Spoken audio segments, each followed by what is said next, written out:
Hello everyone and welcome to the second video of my channel where I will be breaking down UFC Fight Night Lewis vs Oleinik.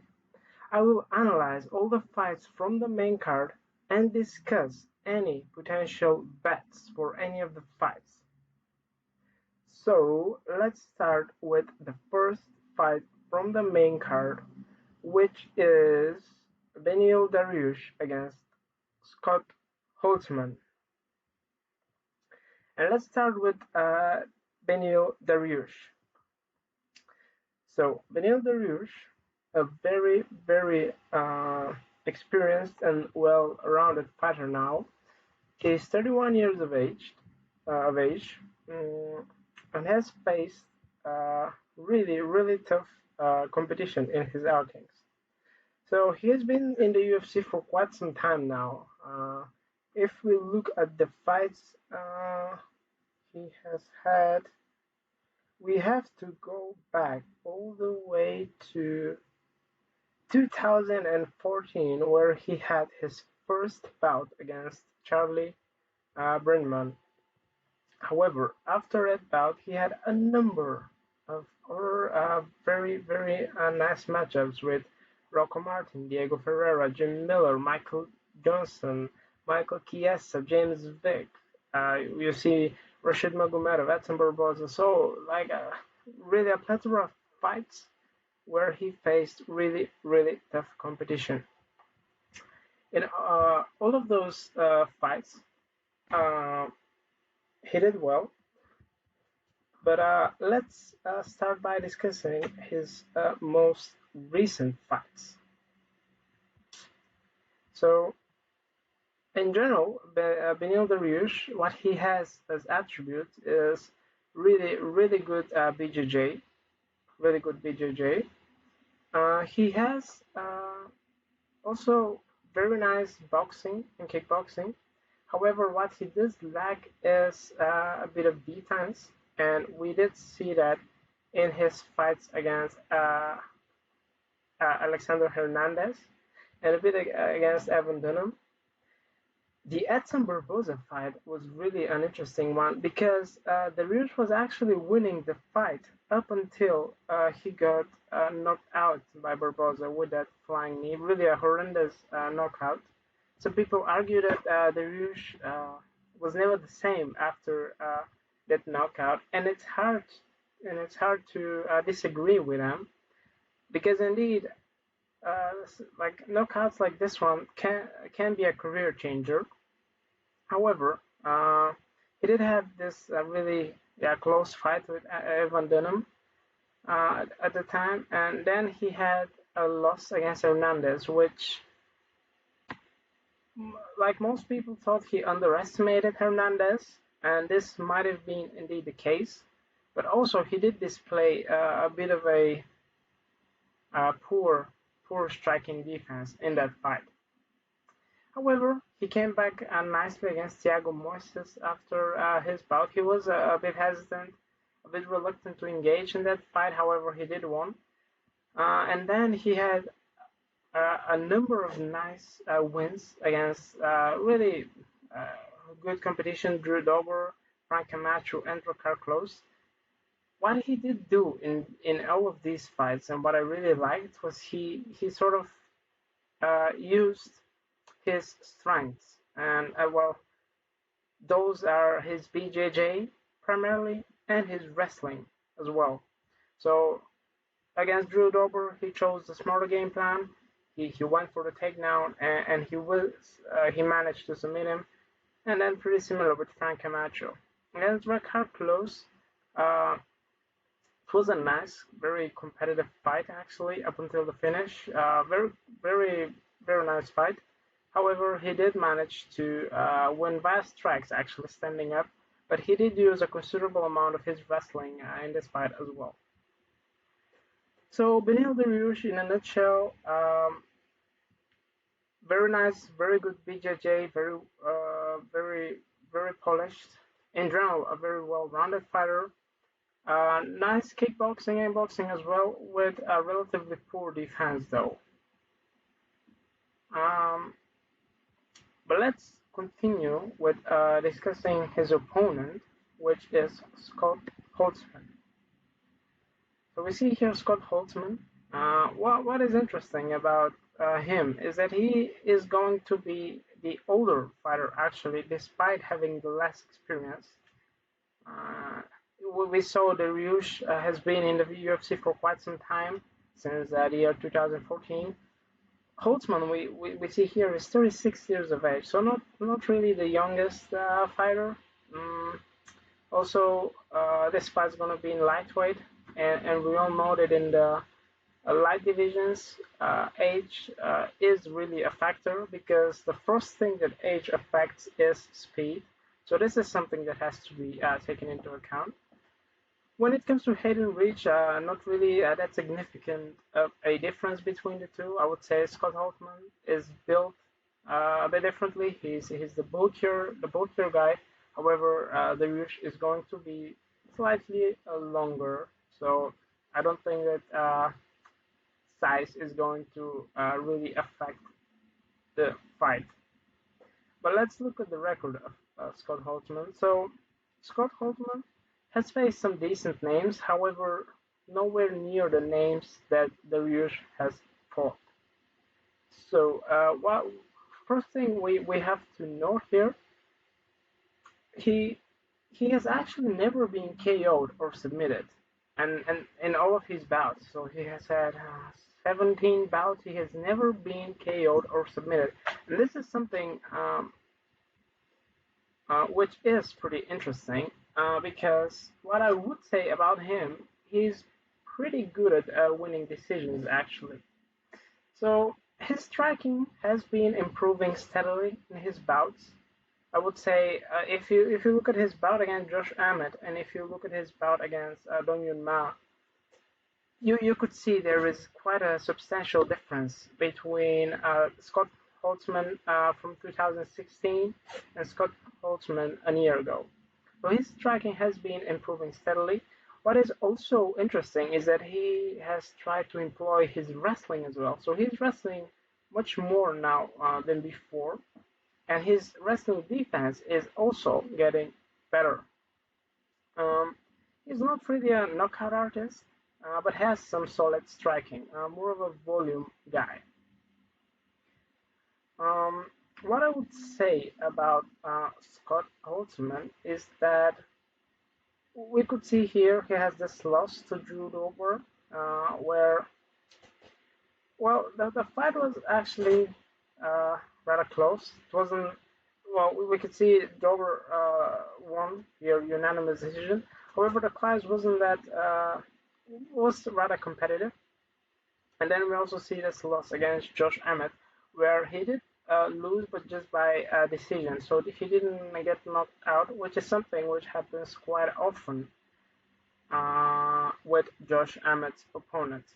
So Scott Holtzman, very good volume, solid striking, never been KO'd or submitted, which will definitely be an important thing to note in his fight against Dariush here.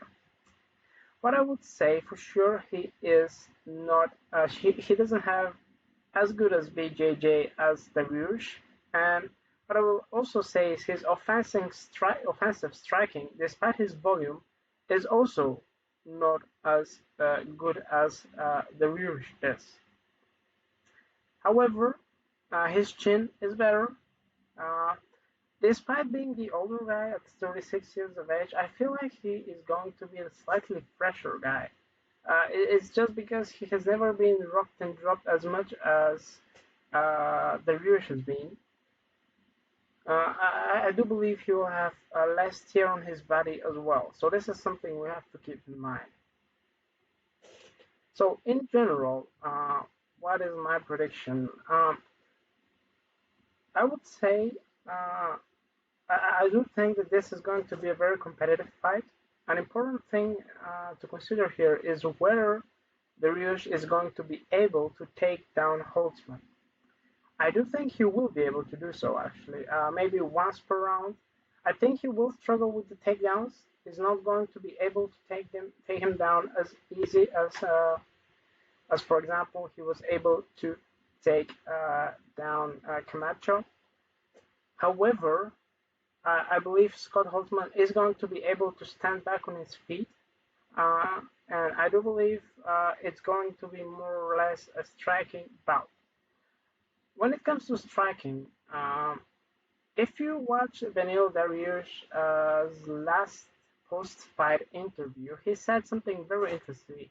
He said that he has this tendency to push, to punch back. So this is all about his Drakkar Klose fight.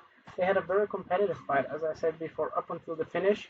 And Drakkar Klose actually clipped Dariush. And what Dariush did was uh, he immediately decided to punch back and sort of return the damage.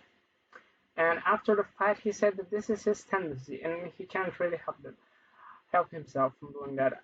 What I would say, this is going to not play in his favor against Scott Holtzman, because Holtzman has really improved striking, and I would say his chin is much better. So when it comes to fighting in the pocket in those exchanges, I do believe that if Dariush uh, just decides to punch back, I do believe he might get clipped, wobbled, or dropped, and this is something we really have to consider. Also, he tends to get dropped in almost all of his recent fights. I do believe his chin is slightly deteriorating because of his good BJJ and wrestling. He's able to recover in these fights. However, he does get dropped quite often. And with Scott Holtzman having a very good chin, uh, being the fresher guy, I do believe this might be a problem for the Dariush. So what I would say is, if we look at the odds here, let's look at the odds. We have, so the Dariush at minus 190 and Holtzman at plus 165. I do understand the odds because, as I've said, Dariush has faced the much better competition. He is overall the more talented guy with better BJJ, better wrestling, I would say even better striking, despite having a bit less volume. However, Holtzman does seem to be that sort of the fresher guy, the guy with less wear and tear on his body, with better chin. So quite he does have a path to victory. Holtzman does.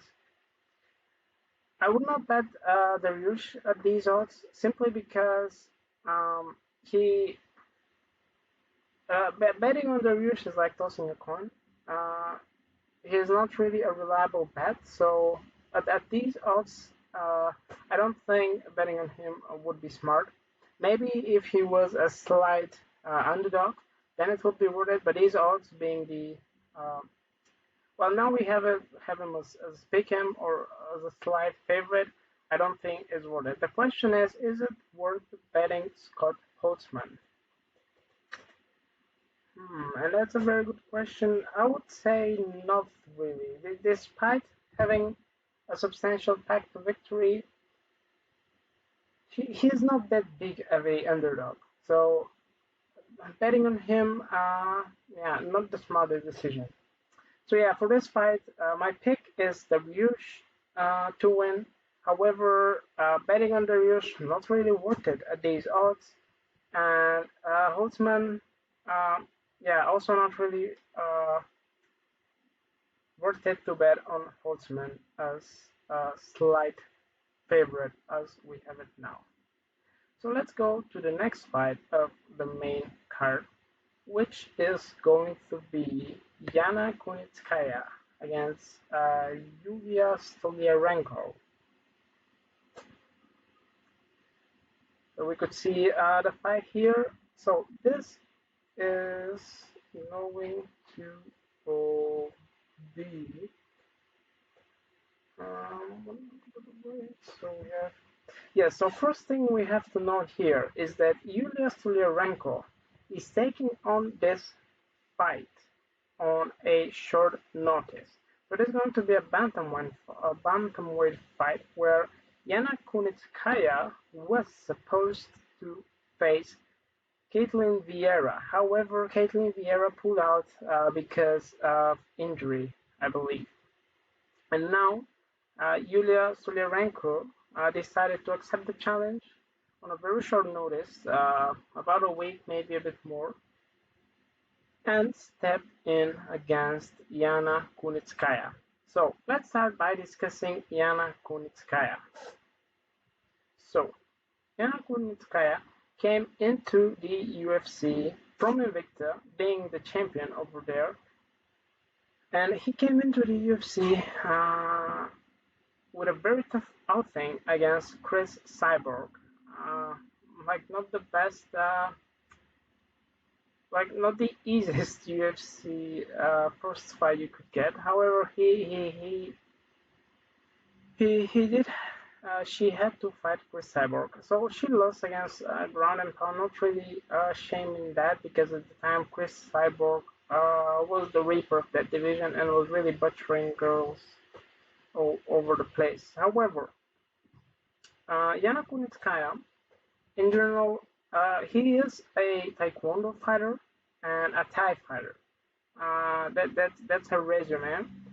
However, what we see in her recent bouts is that he's really improving her overall game, and he's really altering her game because he's using a lot of clinch game in her recent bouts against Lena Landsberg, Marion Renault, Aspen Ladd. In all of those, we did see that he's also very strong in the clinch. She is still using all of the kicks he inherits from her Taekwondo background. However, he's employing a lot of clinch work. Of course, strong kicking range as well. Her takedown defense is also getting much, much better. And we saw that against Aspen Ladd. Aspen Ladd really a very good wrestler for that division. And Yana Kunitskaya did manage to really put up a nice wrestling fight with Aspen Ladd. Uh, what I would say is also that her own takedowns of Yana Kunitskaya are getting better. So if I'm not mistaken, she managed to take down Lena Landsberg a couple of times. In general, her takedowns are also not to be underestimated. However, her BJJ is not that strong, neither her top pressure, her over sort of pressure when he manages to get those girls down. So he's mostly using the takedown just to mix it up a bit. She's not really looking for a submission. She's using, yeah, she's just trying to mix it up more, use the clinch, use the takedowns, throw some elbows in the clinch just to open up more of her kicks. She does seem, however, to use more and more of the clinch in her most recent bouts instead of going for that long range kicking game, which she was famous for in her Invicta days and before. So let's also have a look at the opponent, Yulia Stoliarenko. After having a look at her fights, what was the first thing that struck me was that eight out of nine, eight out of the nine wins she has have come by submission. And what is even more impressive is that all of those submissions are armbars. So we do have sort of a, you could say, Ronda Rousey protege here because her go-to submission is also the armbar. And Yulia Stoliarenko, really good with the armbar indeed, is constantly looking for it. What I don't like about this is that sometimes she loses the position in order to chase the armbar, and this played her yeah not that yeah great of a favor in her bout against Leah Ledson. In general, though, he did manage to catch most of the girls he fought in those low-tier promotions via an armbar. So really a legit BJJ brown belt. Very good submissions. Um, really her main, like the pillar of her game is her BJJ. However, similarly to Yana Kunitskaya, yeah, Yulia is also making a lot of improvements in her game, and we also saw that in her most recent fights. So she is trying to improve on her striking game, which is getting considerably better. Um, it's still a bit rudimentary. However, she does uses a lot of volume, and she's doing quite well in boxing range, not as great in kickboxing range though. What we did see in her last bout against Lisa Versosa was that she has very good cardio. This was a five round fight, if I'm not mistaken. Yes, this was a main event, and it was a 5 round fight, and she managed to get through all of those fights. So she has very good cardio. Also, she displayed a lot of heart.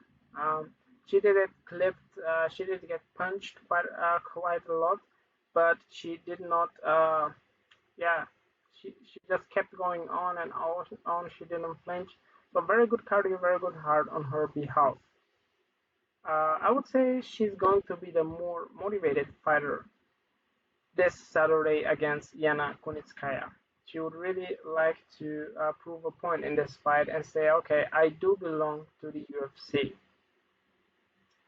In general, how do they match up? So, with Yulia, though, coming on 1 week notice, I would have to say that her sort of cardio advantage might be diminished simply because she will fight on a short week notice. However, I do believe on 1 week notice. However, I do believe that she would have no problem in going for 3 rounds with Yana Kunitskaya. And also, when it comes to her, as I said before, I do believe that Julia Stoliarenko will have a bit more grit in her. She would be able to grind a bit more, and she would simply want to win more than Yana Kunitskaya. And we've seen Yana Kunitskaya fought her a bit in her previous fights, so I would have to give the advantage to Julia. When it comes to wrestling and BJJ, this is where it becomes a bit interesting. I would say actually at this point, Yana Kunitskaya might be the slightly stronger girl with the slightly better wrestling, and Yulia the girl with the better BJJ. However, if she's not able to take down Yana, oh, sorry,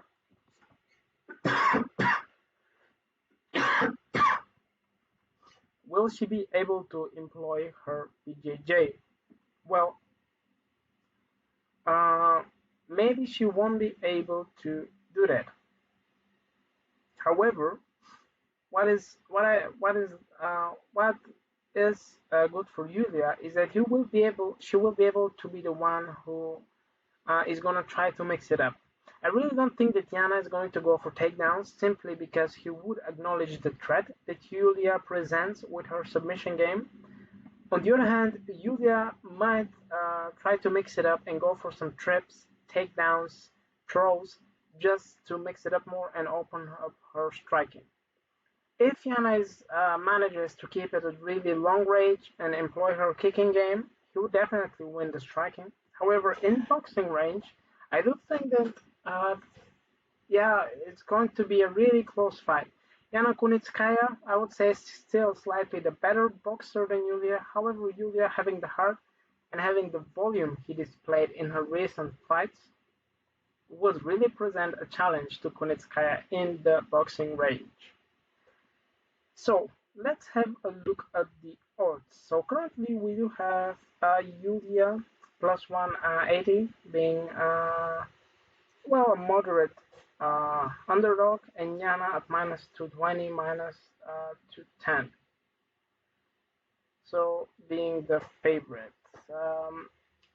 What I would say is that there is a bit of value on Yulia.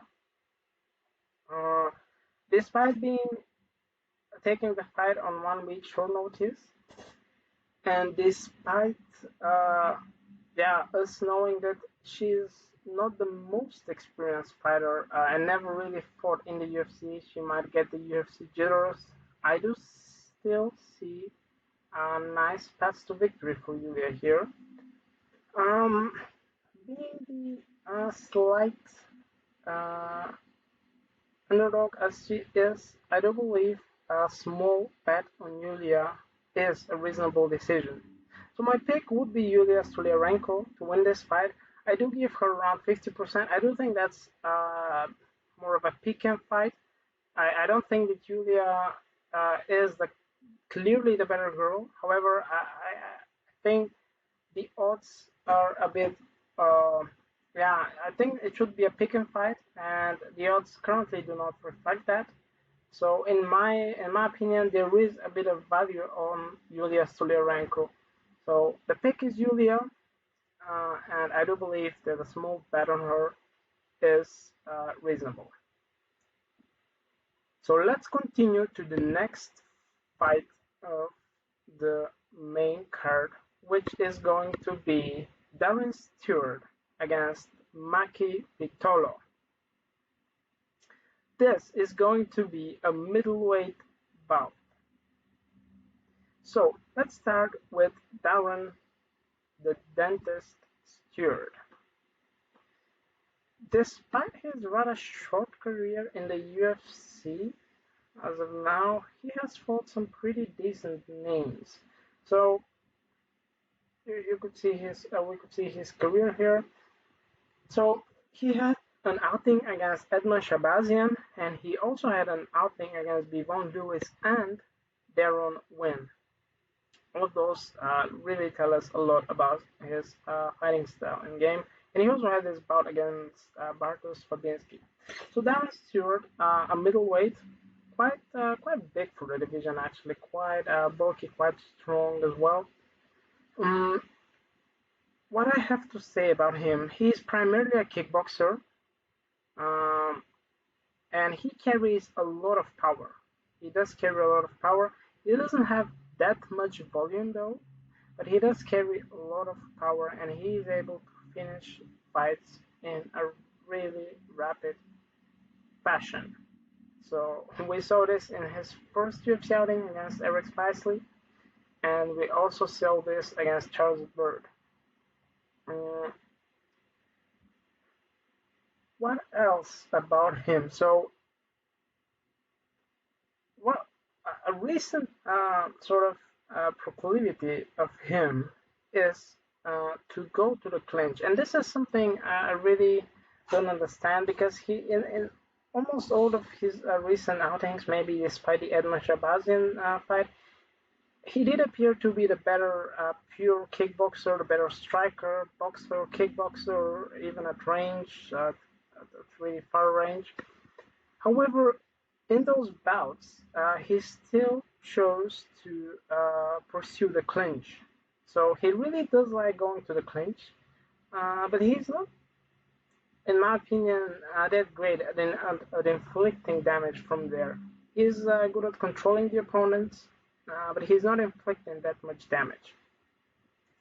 So what we saw in his Darren Wynn fight was that he did work quite a lot on his takedown defense. So Darren Wynn, being an NC double A Division One wrestler, was able to take down Stewart quite some times. I believe 6 times.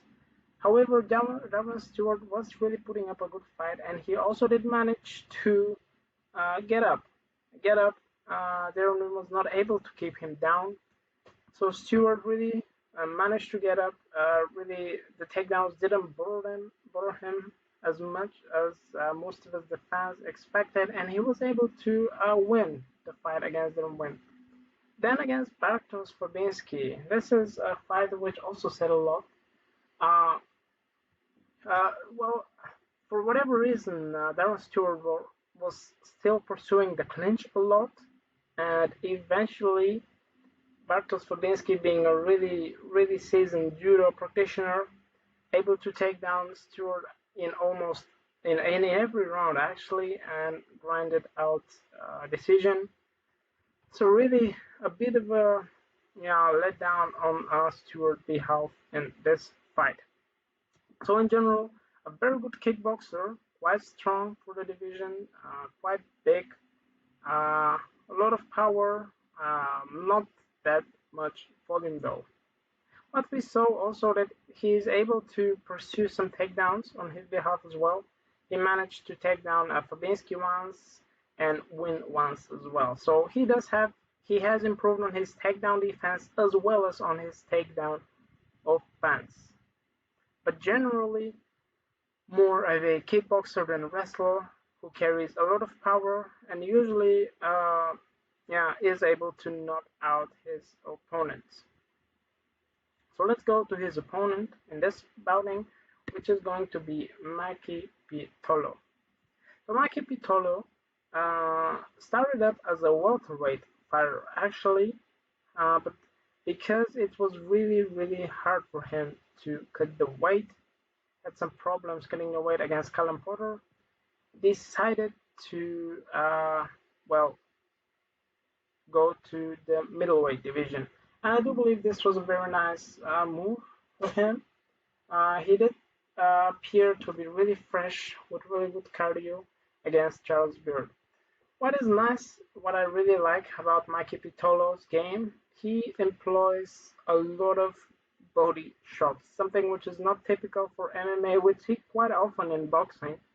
In almost every boxing fight, we see people using body shots, not in MMA.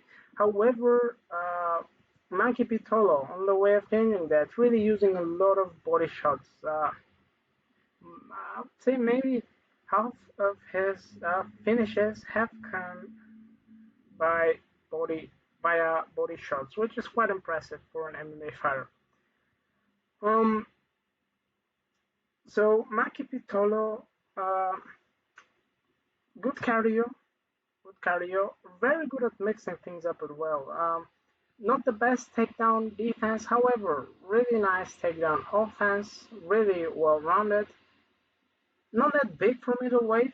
I would say coming from welterweight, he is rather small for middleweight and is going to be the smaller fighter in comparison to Darren Stewart. However, he doesn't carry that much power. This is something maybe linked to his size. However, he does throw with a lot of volume. He does throw a lot of volume in his fights, and he's trying to win the fights by accumulation of strikes, not by pure explosiveness. Also, one thing that should be noted is that he does tend to keep his hands a bit low at times. This is also linked to his tendency to use body shots in the fights, and this might be a problem in his bout against Darren Stewart. So Maki Pitolo, small for the welterweight division, good cardio, sets up a good pace, able to mix it up.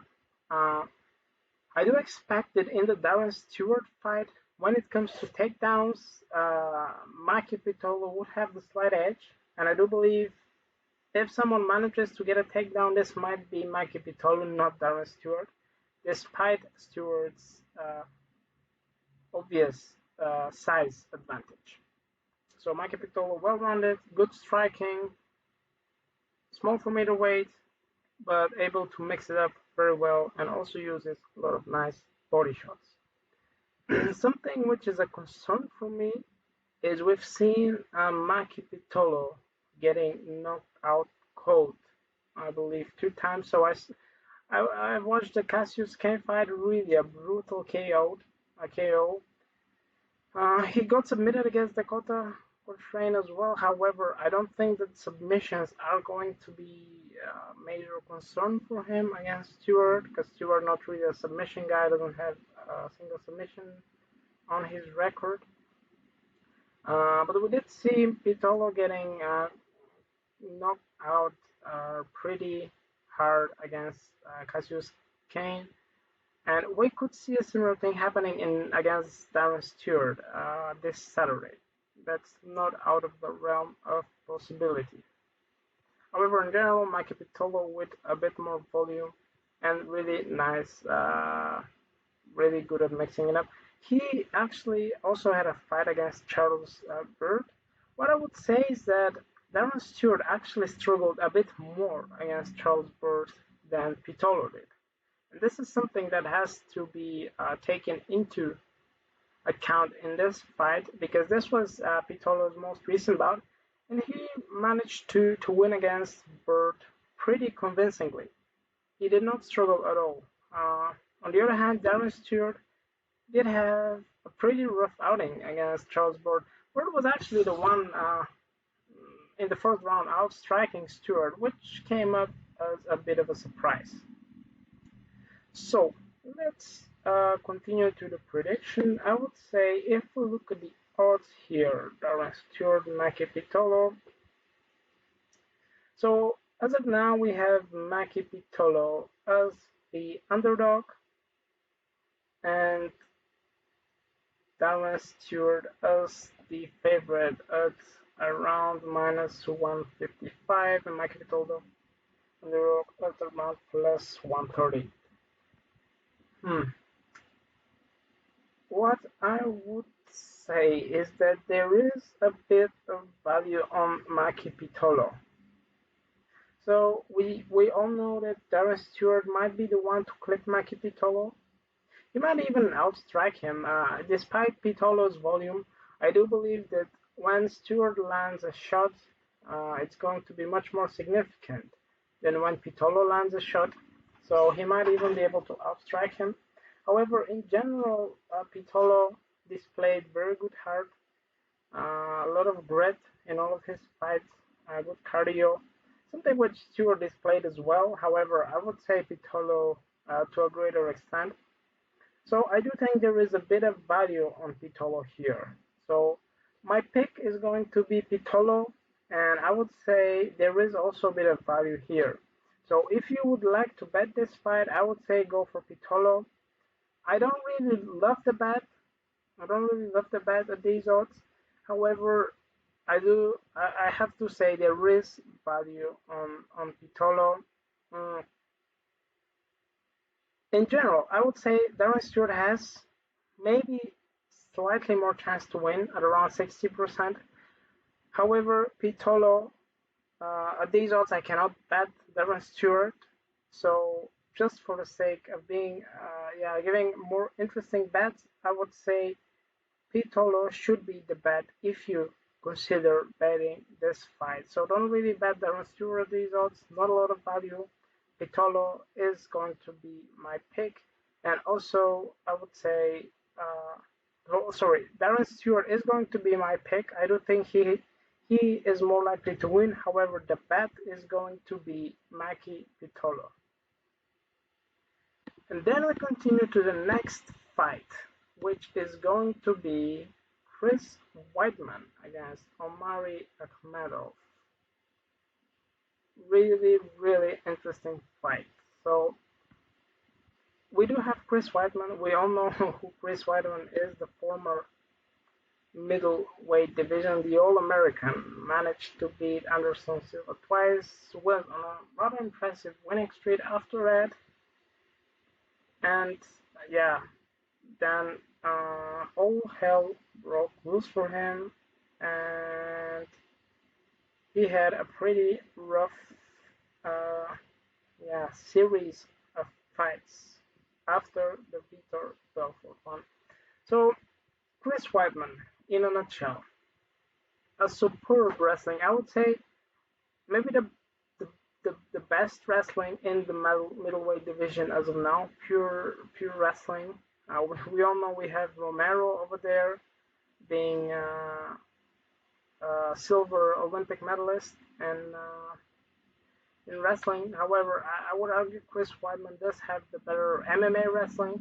Really a superb wrestling, really good jiu-jitsu. Actually, something which he doesn't use as often as he should, I believe. So really, really good jiu-jitsu, really well complemented to his wrestling. So honestly, Chris Weidman can beat anyone in the middleweight division on his best days. However, the problem is with Weidman is that he doesn't really have a lot of those best days, especially quite recently. Mm, if you look at his losing streak now, okay, so he lost to Luke Rockhold here. A very, yeah, the fight was actually rather close up until that, third round when Weidman decided to throw this spinning high wheel kick, and Luke Rockhold was able to capitalize on that, get Weidman down, and we all know that Rockhold has one of the best top pressure in the game, not just in the middleweight division, and really grounded and pounded Chris Weidman, and this eventually led to also finishing the fight in the very next round, round 4. Then against Yoel Romero, Chris Weidman again winning the fight. I would argue he was winning the fight against Romero, and then again went for a double leg takedown, and Romero, being the explosive freak of nature that he is, capitalized on that through like an ungodly flying knee, and just as Jorge Masvidal would say, baptized Chris Weidman with his knee. And then against Gerald Mousasi, I would say this was a crucial fight for Chris Weidman because his previous 2 losses, despite being significant, he was sort of winning the fights, or at least the fights were very competitive. And then some people would say it was a fluke. I wouldn't say it's a fluke. It's almost nothing in MMA. Literally nothing in MMA is a fluke. He lost, but then against Gerald Mousasi, he what happened was he was actually outplayed. He was losing the fight in a very convincing fashion. But however, we know Mousasi, one of the best middleweights in the world as well. Then against Gastelum, Weidman finally was able to employ his game plan. Gastelum, coming from welterweight, not that big of a fighter, and Weidman was able to employ his wrestling style and really grinded out Gastelum and eventually submitted him with his superb BJJ. So really a nice win for him here. But then against Ronaldo Souza again, Weidman winning the fight, everything going in his favor, and then all of a sudden, bang, he got knocked out by Souza. Souza really carrying a lot of power. However, Souza not really the fastest, not the most accurate boxer, still able to capitalize on Weidman's mistakes, especially when it comes to striking defense, and knocked him out. And then finally against Dominic Reyes, he lost. Really not that much shame in that. We saw that Dominic Reyes, what sort of fight Reyes put up to Jones, really much bigger than Weidman. This was a light heavyweight fight. Weidman was the smaller guy, tried to wrestle with Reyes, however, eventually struggled to employ his game plan, and Reyes knocked him out. So now Weidman going to fight Omari Ahmedov. What I would say about Weidman in this fight, he would still have the wrestling advantage, as in most of his fights. He would have also the jiu-jitsu advantage. What I would say actually, he would have the advantage in almost every area. This fight may be mentally, because I do believe he's the better boxer to Omari Ahmedov. He is also the better wrestler, the better jiu-jitsu practitioner, even the better kickboxer. So I do think that he will be better in almost every area than Omari Ahmedov, despite mentally. Because Chris Weidman really losing a lot of his recent fights, we have to consider where is his head at right now. Is he looking forward to winning that belt again? Does he still has the drive to do that? We all know he did manage to, get paid quite a lot in the past 10 years. So does he still has the motivation to come up with a very good winning streak, maybe 3, 4, 5 wins in a row, to get that middleweight belt or middleweight belt, or is he just fighting because he loves it and he just does not want to retire? So mentally, we really don't know where Chris Weidman's at.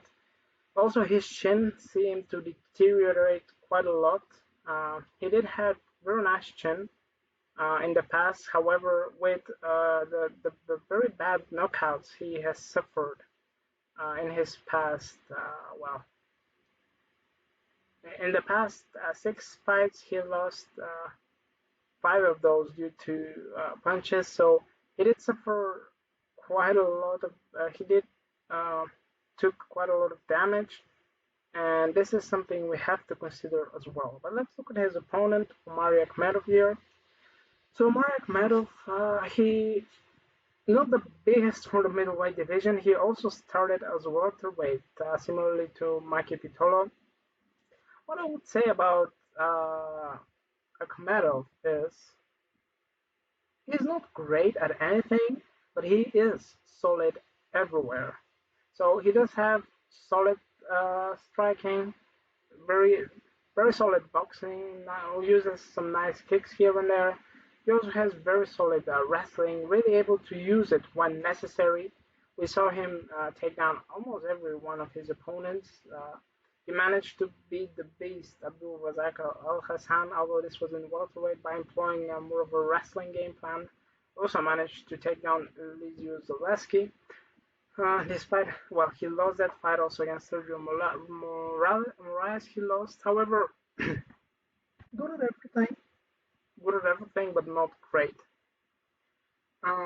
Currently training at American top team, which does really do a favor to him. We could see that he's really following the game plan now, and most often than not, the game plan that his head coaches are devising for him is great. So he has been on a very nice 5-win streak as of now. So joining an American top team doesn't carry a lot of power though. So what I have to say about Omari Ahmedov doesn't carry a lot of power. Not the most powerful striker we could see here. So he hasn't really won a fight with a knockout since. So in here we see this it's a stoppage, but it's a knee injury, so not really a knockout. When well his last win by a knockout was in 2013, so 7 years ago. So really doesn't carry that much knockout power, which is something we have to keep in mind. Also, this is going to be a three round fight with Chris Weidman and with uh, Ahmedov being the guy coming from welterweight. I do think that Chris Weidman is going to sort of be able to bully Ahmedov a bit. Chris Weidman is going to be a considerably bigger fighter than Ahmedov. Ahmedov does have decent cardio, despite getting a bit tired against Heinisch. Heinisch was able to tire him out. Eventually, in the third round, we saw Ahmedov breathing hard.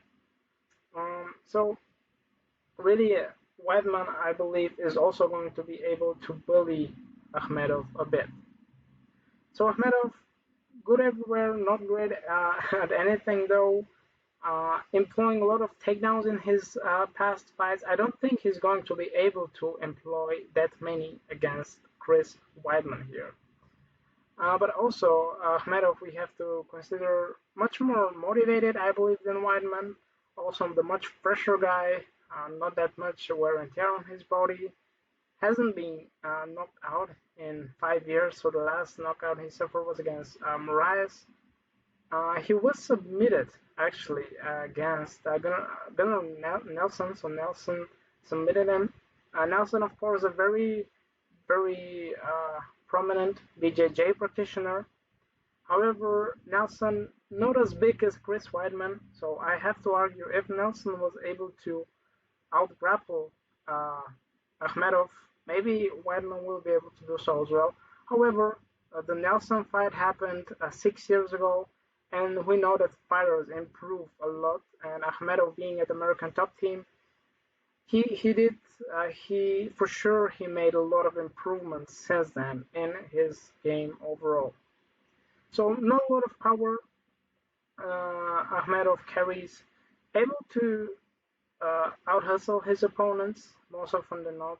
We see here winning by decision. However, doesn't carry a lot of power, and his wrestling not that great. His top pressure also not good, not that great. And I really don't think he will be able to outgrapple Chris Weidman. So let's continue to let's have a look at the odds here. So we have Chris Weidman minus 140 and Omari Ahmedov other round plus 120. I would say around plus 120. So really the odds have been steadily decreasing for Chris Weidman. Um, I think he should be the favorite in this fight as he is now. I was able to bet him at pick him odds, which I just thought was ridiculous, having Weidman at pick him odds against Ahmedov, not really a proven opponent. At these odds, I would say, so my pick would be Weidman. I do think he has the advantage in every area against Ahmedov, and I do think the biggest disadvantage of Weidman is his striking defense. But I don't think that Ahmedov is going to be able to capitalize on that, having not the greatest power. Striking power doesn't carry a lot of power in his strikes. So Weidman not having the best striking defense is not going to be that big of a problem, I believe, in this fight. And it's not like Weidman doesn't have that great of a striking defense. He does actually portray relatively good striking defense. However, what he does is he makes those major mistakes all of a sudden. So guys who carry a lot of knockout power are able to catch him. And we all know that if someone like Reyes or Romero catches you once, it's pretty much night night for you. However, I really don't think Ahmedov is that type of guy. So my pick for this fight is Chris Weidman. Looking at these odds right now, yeah, I would say a bet on Weidman is not really worth it as of now. Maybe if he gets, he's currently at minus. Yeah, maybe there is still a bit of value on Weidman now. Not as much as before, of course. Let's see how much this odds deteriorate. Yeah, it's pretty. What is fascinating to me is he started as the underdog, which I really don't understand. I feel like someone just wiki capped him and just saw, hey, he has 6 losses in his 7 bouts, so let's just put him as the underdog. Now I think the odds are rather more fair. However, I do think there might be a bit more, still a bit value on Chris Weidman. However, I do not love the bet now.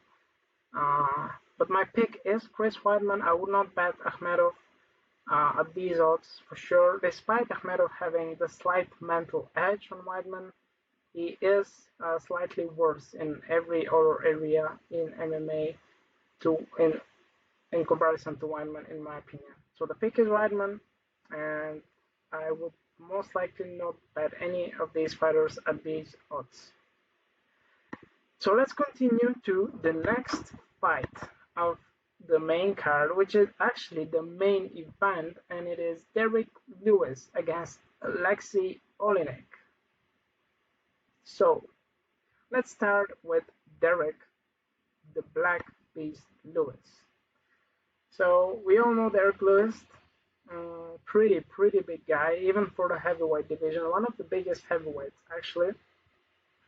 However, in his recent bouts, he is coming a bit lighter than before, which really does him a favor because he's now much more mobile. has decent cardio, doesn't gas us out as he did before. So Derrick Lewis, we let's start by discussing his striking. So not a lot of volume. First thing that I have to know, not a lot of volume, but just outstanding, game-changing power in his punches. A lot of power, not a lot of volume. That's basically what Derrick Lewis is all about. What I have to say is that usually fighters do get a bit scared of him. We even saw this happening when he fought Francis Ngannou. Ngannou really reluctant to engage with Derrick Lewis. It was a really close fight, which yeah, Derrick Lewis eventually won. Uh, in general, Lewis carries a lot of power, doesn't use wrestling and BJJ a lot. His offensive wrestling and BJJ is really non-existent. He does have improved takedown defense. He is trying to improve on it because this is sort of a major disadvantage of his game. And he does come up with more of a game plan in his most recent bouts, simply because fighters have sort of figured out how to beat him. We saw that when he fought Daniel Cormier. We saw that when he fought Junior Dos Santos. Both of them really able to employ a very nice game plan against Lewis. So he did have to adjust some things in his game. So a lot of power, not a lot of volume. But what is really important to discuss about Derrick Lewis is his takedown defense. And as I've said, he has improved it. Nonetheless, it is still far from perfect because what we saw was Blagoy Ivanov able to take him down 3 times, and also Ilir Latifi, coming from light heavyweight, also able to take him down 3 times. So in both of those fights, actually, Derrick Lewis was able to win the fights despite all of this happening.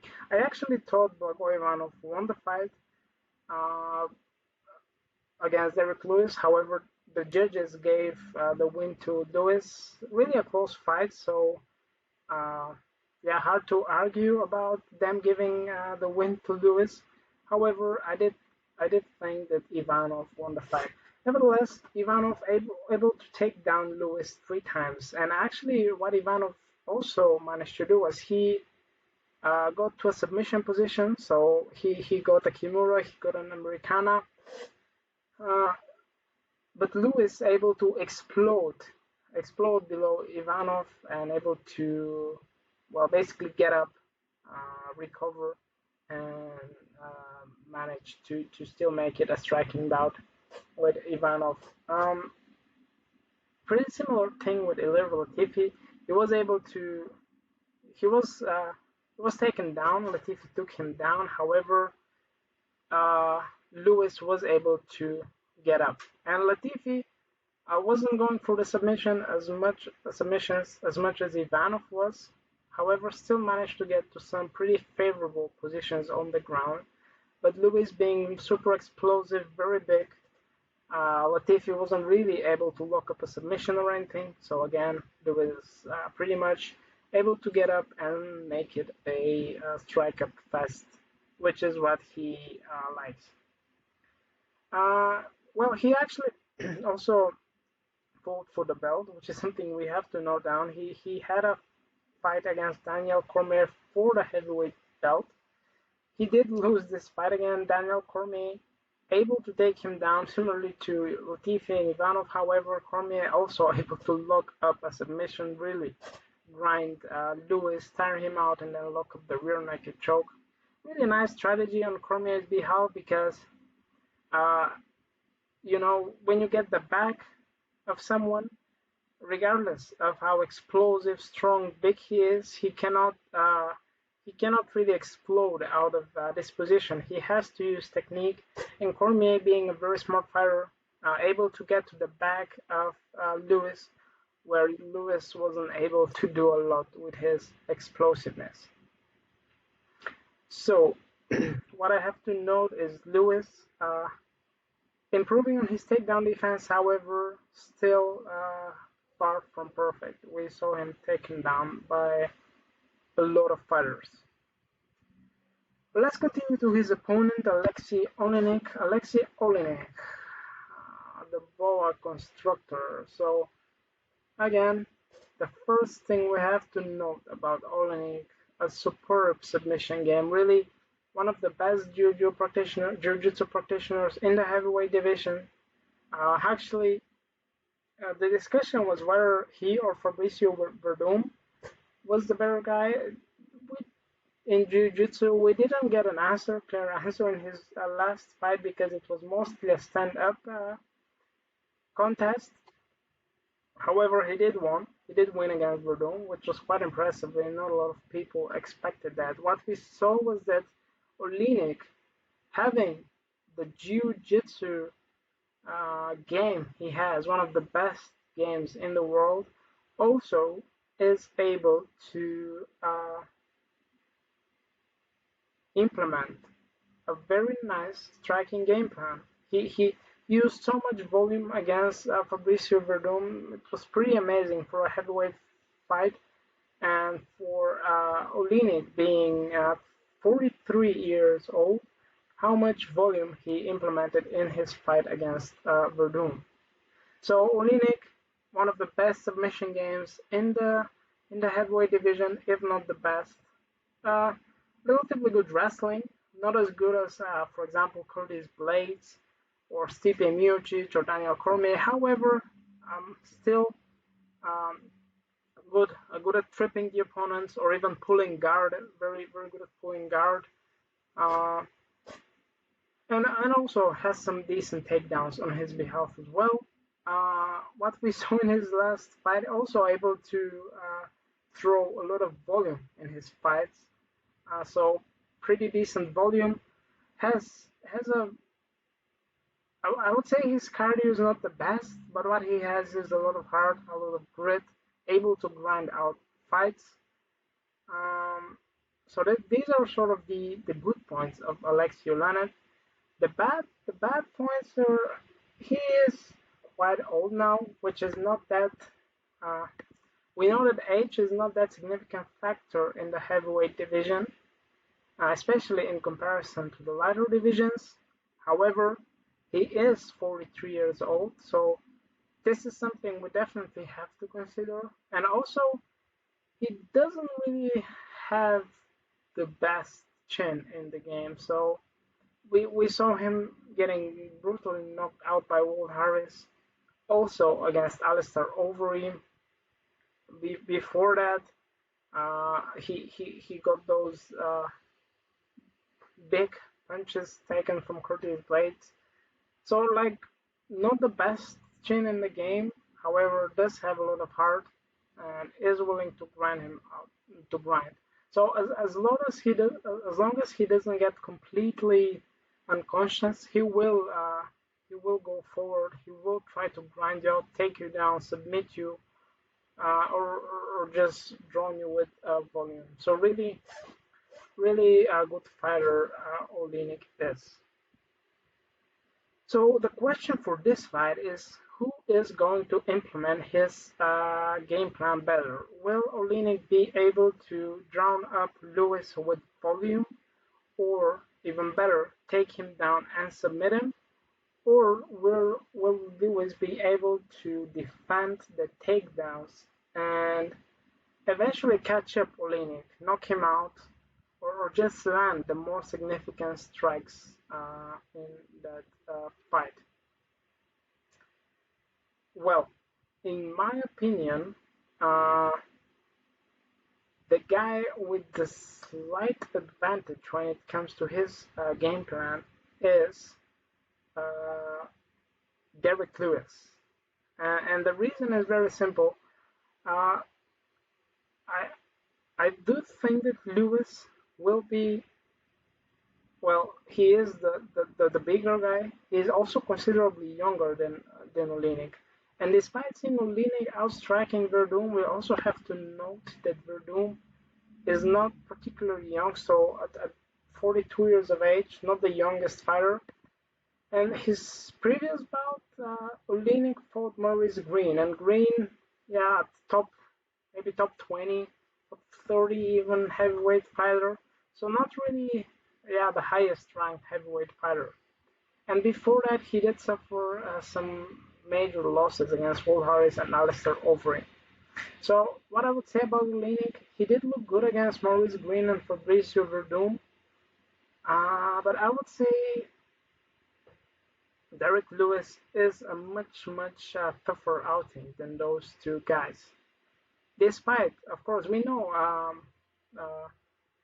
Lewis' submission game is almost non-existent. However, he is pretty explosive and he is not that easy to take down. Of course, Latifi took him down, Ivanov took him down. However, both of these fighters do actually possess very good takedown games. I would argue better than Alexey Oleinik's game. I do think that Alexey Oleinik might be able to get a takedown. However, with Derrick Lewis' explosiveness, I don't think that just getting a single takedown will be enough for Oleinik to secure the submission. Uh, we actually saw that against Maurice Green. Oleinik was able to take him down a bunch of times, but Maurice Green still was able to defend. And I do think that Derrick Lewis has improved on his takedown defense as well as on his submission defense. So in general, I do think that Lewis should be the favorite. But let's have a look at the odds here. Let's see odds. So currently we have Alexey Oleinik as the slight, bit of a slide. Alexey Oleinik as the underdog and Derrick Lewis as the favorite. So Derrick Lewis at around minus 190, the favorite, and Alexey Oleinik at around plus 160 as the favorite.